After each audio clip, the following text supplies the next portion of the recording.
भइल राजा।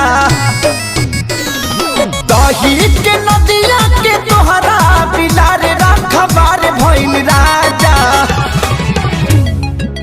लगे डर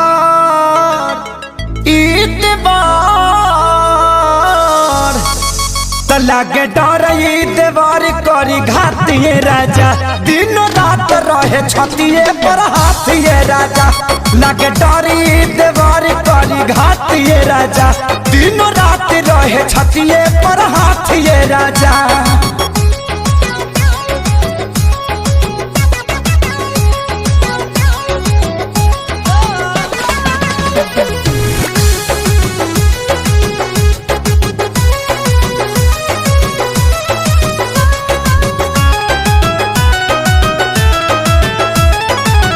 केतन मनाई खियाई ठूस ठूस के जाके बैठ जाला कोना में रूस के।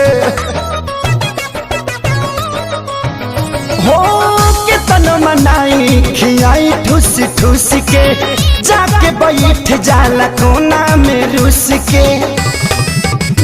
अरे लइका कहाई के गुलार लीले पतैयार भइल राजा।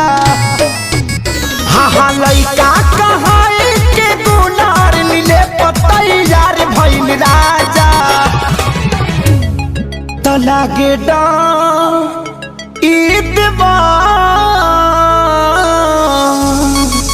लागे डर देवर करी घातिए राजा। दिन रात रहे छतिए पर हाथिए राजा। एकरा निक नहीं लागे रोटी भातिए राजा। दिन रात रहे छतिए पर हाथिए राजा।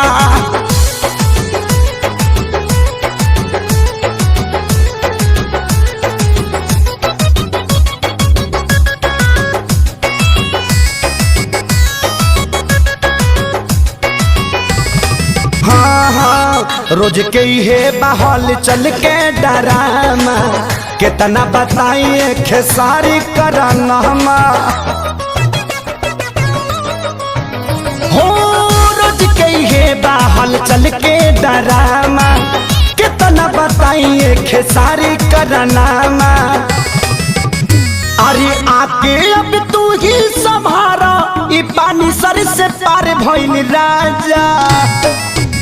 हाँ आके अब तू ही संभारा ई पानी सर से पार भइल राजा।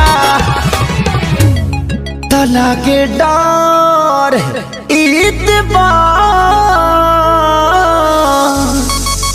लागे डर देवर करी घातिए राजा। दिन रात रहे छतिए पर हाथिए राजा।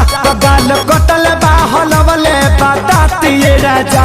दिन रात रहे छतिए पर हाथिए राजा।